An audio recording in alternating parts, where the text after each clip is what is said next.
If you want to know 4 critical modifications for the injured Olympic weightlifter, you have to tune into this episode. Uh,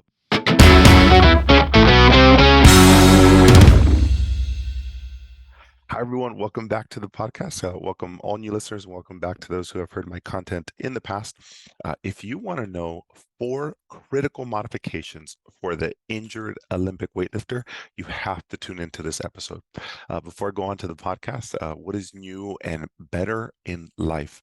Better is a lot of things. I mentioned on my last podcast that I was going on a vacation, a dream vacation actually, and I just went on a Disney cruise with my family, and we experienced it to the fullest level possible, and it was amazing. And I'm actually going to do a podcast purely on that and what I learned and how it can apply to the profession of PT, and what I think that we do great as a profession, and what we can be doing better if we just put a little bit of Disney on what we do for our patients and athletes.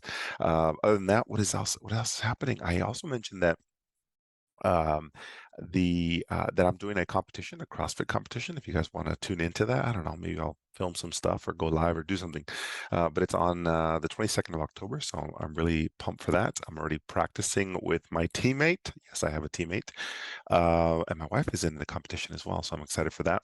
We will both be literally dying while we do a little bit of CrossFit. So excited about that. What's happening personally? So somebody asked me this recently before going to the podcast. What's your current like mode? What are you doing right now? What are you obsessed about? And I think we all go through phases where we go in seasons where we're like super into something, and other seasons where whatever it is, whatever your fascination is right now. My current fascination is um, I'm in growth mode. I am very into growth mode in terms of right now. I'd say my focus is developing my team, in developing them professionally and helping them go to another level. I'm working with my wife to develop our relationship and grow it to the best possible scenario. And so when we're in total growth mode, there's just a lot of chaos that you have to do because you're always trying to upgrade things. And so I am obsessed with growth mode at the moment. And so there's new programs and opportunities coming in, and I'm excited to share over the next couple weeks to months of what's happening. But on the Chris Garcia side, we've got a new program coming out in January for all the aspiring sports PTs, or maybe you're in the sports PT world and you want to take it up a notch. So I have a new program coming out in January. I've got the barbell course coming up in 2 weeks. If you guys haven't registered, join in.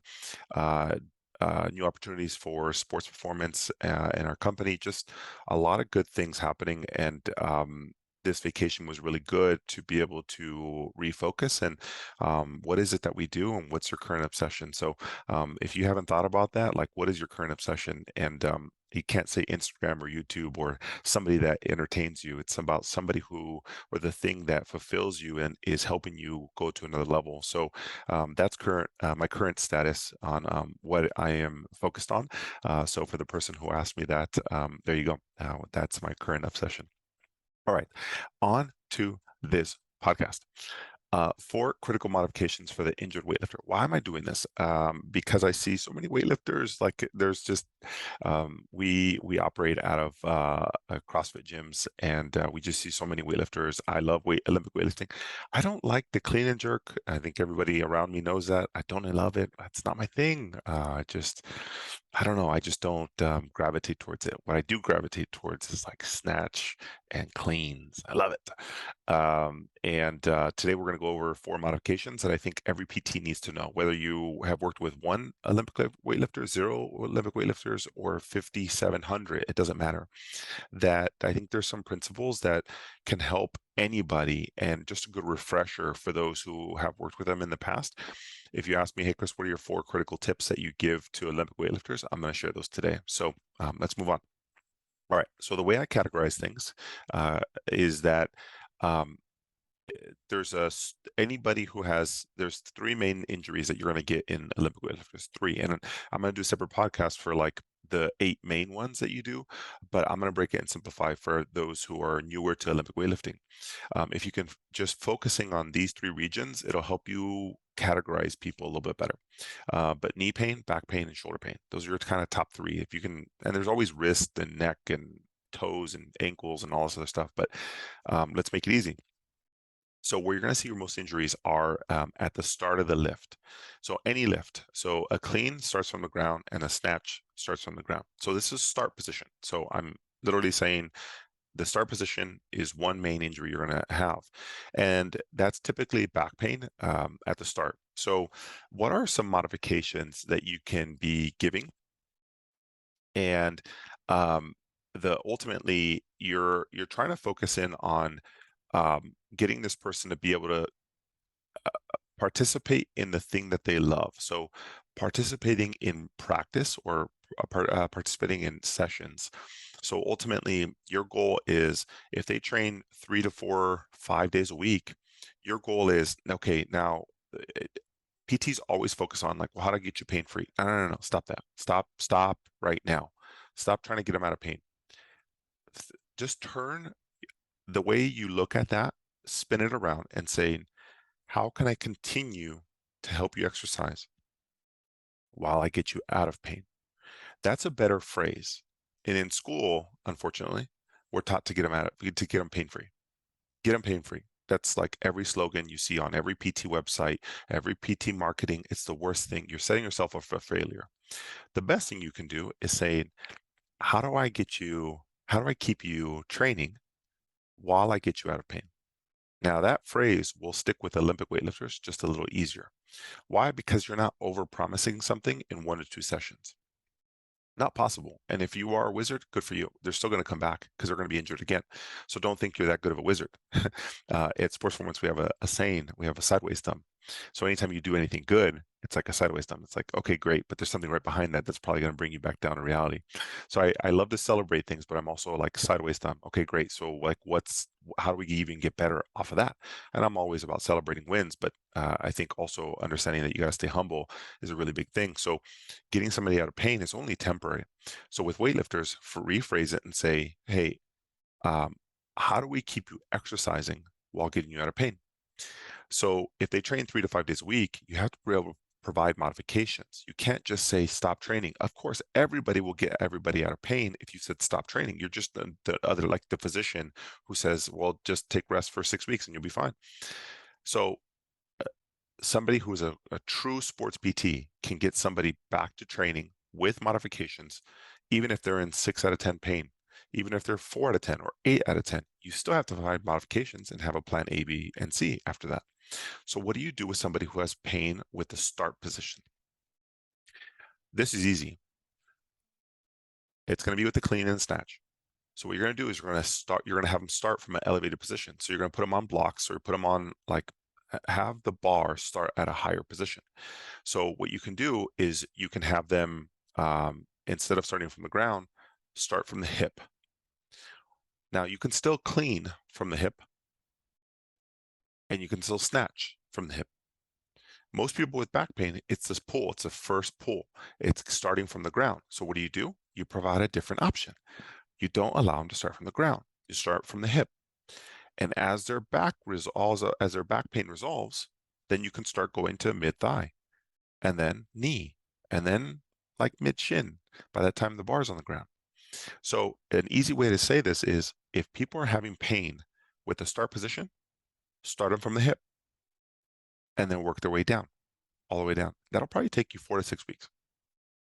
So you can go 1 or 2 weeks at the hip. You can go 1 or 2 weeks at the thigh or knee, and then you can gradually bring them down. Now, most PTs will say, well, just don't do the clean, just don't do the snatch. Well, that's like everything they do. That's an Olympic weightlifting 101. You can't do that. You'll lose them right away. So I don't care if you think you're the best PT. You do that, you're the worst PT. So that's the start position. I know it sounds simple, but it's the smallest thing you can do and reframe your thinking about getting them pain-free. Let me help you continue training while I get you pain-free over the next 4 to 6 weeks. We're going to start from the hip for the first 1 to 2 weeks. Then we're going to drop you down to the knee, and then we're going to drop you down to the ground. And then you can increase load off of that. So an easy thing, go 50% of their load, like easy peasy. If you want to just make it like, well, how much do I start from? Go 30% up to 50 on that first phase of healing, first 2 weeks, subacute phase. Then if they can't handle that, then you can drop down to 30. But you can do barbell all you want. Like it depends. And the fourth modification, we'll talk about timing. But the first thing you can do is modify the start position. That's the first one. Number two, now you're going to have the difficulty and challenge with the end position, which is the catch. So the start position was pulling from the ground, first pull. And now you're going to have the catch, which is the last phase. They just sit in the pocket where they're in a full squat, either with a barbell in a front rack position or a barbell overhead position. So what do you modify on the end position? These individuals have typically shoulder or knee pain. That's where they have like rarely is it like true back pain in the catch. It's typically knee and shoulder. So what do you do for these individuals? You got to bring them off that position. So just like I started, from a start position, instead of starting from the ground, you're going to start from the hip. And somebody who has pain on the catch, guess what? You start from the top and work your way down. So you can do power positions, so they can do power snatch and power cleans. They cannot do full catches. So basically you're doing the opposite. So if they have pain in the full catch, they cannot go, they have to work 4 to 6 weeks to get to the catch. So they're going to start in power positions. So for the first 2 weeks, you can do power cleans, power snatch, not a problem. Then you can work your way down into like 50%. So for the next week 3 and 4, then we're going to go down to 50%. So basically at parallel. And the reason most of these people have pain in the catch is because maybe their knees bugging them or the shoulder is. And now some people will have back pain in the catch is if they have a huge butt wink. However, most people, it's going to be knee pain or shoulder pain in that full catch. So you're doing high power power cleans and power snatches. Then you can have them go down into a lower catch, so at 90 degrees ish. And there's a little bit of art and science to this. Just keep dropping them as they go down. But ultimately, you're seeing a progression over the 4 to 6 weeks. So somebody comes in, they're like, "Hey, Chris, I have pain when I catch. My knees hurt when I go into the full catch or full snatch." Got it. We're going to bring you up. You're going to stay at power positions for the next 1 or 2 weeks. Okay, what do I do from there? Now you can go to like 45 degrees for the next week. If that doesn't work, then we'll keep you at 45 or above. And if that does work, then you're feeling great, then we'll drop you down to 90. That we'll retrain that for about a week or two, and then we can keep dropping you down. So ultimately, you're weaning them down to that catch position or the painful position. So at the start, you don't allow them to pull from the ground on that first pull. At the end, you don't allow them to get on that full catch, and you allow them to come up a little bit. Now, that sounds really, really straightforward, but I promise you're missing some of this stuff. Even some of you right now nodding your head, you're like, oh, it's such a small thing. If you've listened to my podcasts in the past, what we do for people is not difficult or challenging. Yes, you had a large amount of education to get to where you were. Good for you. However, just because you got to work hard doesn't mean that your patients or athletes have to work hard to understand what you do. Make it simple. You just have to get them to the position that they need. They don't care about anything that you're talking about. They don't want to know superior, frontal pain, sagittal pain. They don't want to know any of that stuff. They want to know, how can I continue training? At what percent? How deep? How often? And when am I going back to competition? Perfect. So we talked about the start. We talked about the end. The third one you have to modify is, we talked about the clean, we talked about the snatch. What we haven't talked about is the jerk, the clean and jerk. So when you go from a full clean position, you catch in a front squat, you stand up, and now you have to get this like massive load on a barbell somehow above your head. And some of you who've maybe never done a weightlifting will be like, wow, that's really hard on your shoulders. Actually, it should be, the demand is on your legs. There's a small dip, and you have to use your legs to drive that barbell up, and you have to come underneath it with straight elbows and lock them out. So there is a little bit of shoulder involved, but the majority is coming from your hips. So the person with shoulder pain, you're going to have to modify. So we did the start position for typically back pain, and the catch position typically for knee pain or shoulder pain, and sometimes back pain. Now the jerk is that third component. So what do you modify? This one's a little tougher, okay? So I split it up into 2 categories. Number 1 is you go, if they're having pain on the catch, yeah, the shoulder is a little irritated. What you're going to do is you're going to back down the load. You're going to start with strict press positions, and that just allows them to feel, you're going to do strict shoulder presses, either a single, unilateral or bilateral. So strict shoulder press. Then you're going to work your way into a push press, which is a dip of the knees and push the barbell straight up. And that's still a leg drive with a little bit of shoulder demand. And then you finally get into the jerk position. So you're going to go strict press, push press, and into a jerk. From there, you can work into a split jerk, which is splitting of the feet and coming underneath that bar. Now, from there, you can work on dumbbells and barbells. But what I would do is start with a strict press, push press, jerk, then a split jerk. Starting with a dumbbell, working yourself into a barbell. So the way progression would work, dumbbell strict press, dumbbell push press, dumbbell jerk, dumbbell split jerk. Then move into a barbell strict press, barbell push press, barbell jerk, and then barbell split jerk. Now, the second variation to that is if you're asking, okay, well, what if I have a post-op or somebody who's really injured? Then I would start all of that stuff first in a seated position, then go to standing, and then move them into dynamic. And the reason for that is I learned this hard lesson. One of my hardest, most challenging and favorite cases of all time was a CrossFitter, elite CrossFitter, to get back to sport, full sport within 4 months, back to qualifying for the CrossFit Games. And now that might be like, okay, well, that's not that hard. Actually, it was biceps tenodesis. And I only had 2 months to get him back to full training. And it required a very systematic approach. And this is the approach I took literally with this individual. And I started thinking about like, well, how do I reproduce this? How do I, like, is this something that can be used for future CrossFitters? Absolutely, it just became my template. And that's what I'm sharing with you right now. So that would be my modifications for starting from the ground, back pain, in the full catch, knee pain and shoulder pain, and then pressing modifications. The last one, so we've done both the clean and the snatch and the clean and jerk. Now the last point is putting that all together. Now you're like, okay, great. So like, how fast do you ramp these people up? Like, what do you do? What's your order? What's your sequence? And here's how I'll do this. The 3 things I have to take into account when you're starting to do progressions. 3 things I take into account. Number 1, their training age. I have to understand, how long have you been lifting? How long have you been Olympic weightlifting? Big difference in the two. If they're brand new, oh, I'm not going to go fast. I can go super slow. If they are very experienced, then I can move faster, but I got to put closer, harder, green, yellow, and red lights. If you've heard my podcast on this, I have to be strict with my red lights with these individuals, meaning this is what you cannot do. Then I move into my yellow lights. This is where the modifications are. And then the green lights, they can figure it out on their own afterwards. I promise you that does work. So I need to know my training age of that patient or athlete. Then I need to know the healing phase. So is this acute injury, subacute, or chronic? And then I can kind of go off of that. So if it's a young training age and it's a chronic injury, I still need to ramp them up slower. If they are a experienced weightlifter and they have an acute injury, I'm going to have a short timeline. I'm going to have to be very, very organized and structured to get this person back to where they need to be. So training age, healing phase, and then now, what's my timing to return to sport or competition? So now I got to work backwards, right? So now I have a time to peak. So if I know my training age, I know my healing phase, and I know my time to peak, meaning how long do I have before this person has to actually compete or have a max load underneath them?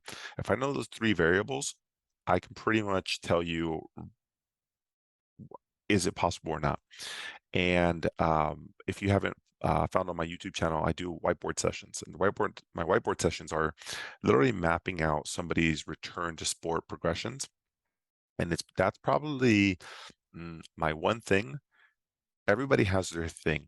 I love like adjustments and manual therapy. But if you ask me, where is my bread and butter? Like, what do you love doing? It doesn't take a lot of work for you to do, and you like can just whip it out.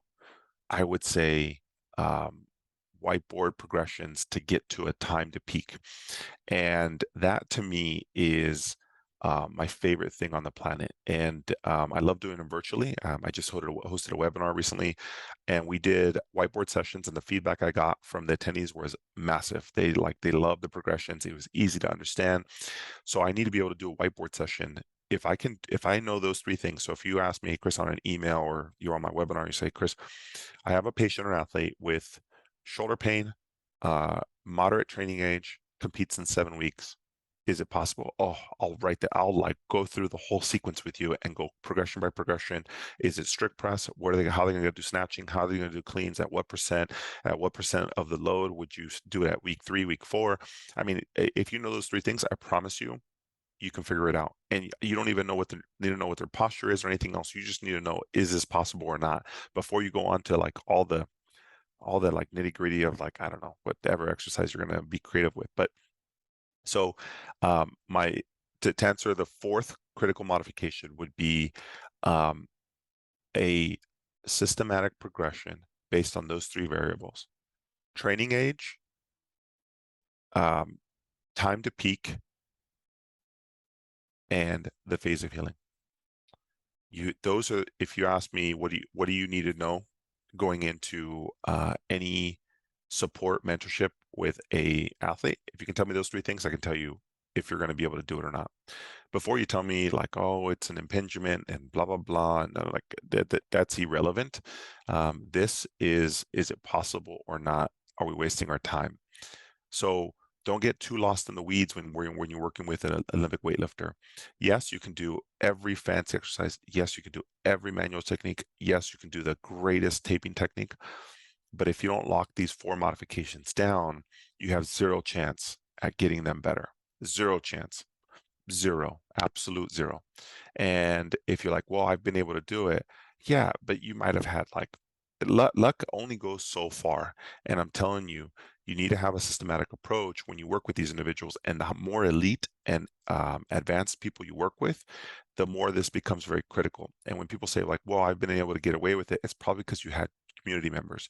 And to be honest, if they don't have a target or anything, of course they'll get better over time. But if you have a short timeline, a short window, when it's an elite individual, like a pro athlete or a semi-pro or an elite community member who's very competitive, these stages become critical. And if you really want to take your skills to another level, these are the 4 critical things that I would say, hey, if I was personally mentoring you and I said, you said, hey, what can I focus on for this quarter or for this year or whatever I need to work on? I would say a couple things. Those are my first 4 modifications: fix the start position, fix the end position, and then know that their progressions are going to be very critical in that, and then know that you're going to have to fix their strict press with all those modifications that you need. And then the 5th thing, I'd include that on the actual title, but you got to take my barbell course. If you're really into working with these individuals, and these people are, I would say, powerlifters, Olympic weightlifters, and CrossFit athletes, or functional fitness, whatever you want to call it. I don't care about the labels. But if you're looking at working with Olympic weightlifters, that there's a subset of population in every community, that there's a niche group of Olympic weightlifters. These people are amazing to work with. They're very analytical. They like love data. They love like uh, uh, percentages. They love angles. They love all these different things. And if that like really entices you and you really want to work with these individuals, I'd say start with these 4 modifications. If you want to take it another level, attend my webinar coming up. If this is whenever you're listening to this, 2022, it's October the 11th from 5 to 7 Pacific Standard Time. Start there. I'm going to be giving all my modifications for barbell athletes, obviously more than just the podcast, and going through like a whiteboard session of how I would map it out, different modifications for the lifts. And then if you're like, hey, I love that, I want to take another level, then I would take the management of the barbell athlete course. It's perfect for the clinician who is just starting, is advanced, or has worked under the sun for all 20 years working with Olympic weightlifters, and you want to fine tune a couple things. It's perfect for you. So I hope you can attend. It's October 15th and 16th of 2022 in San Diego, or virtual. I'd love to see you there. If not, I will catch you guys on the next podcast. I hope you guys are doing amazing.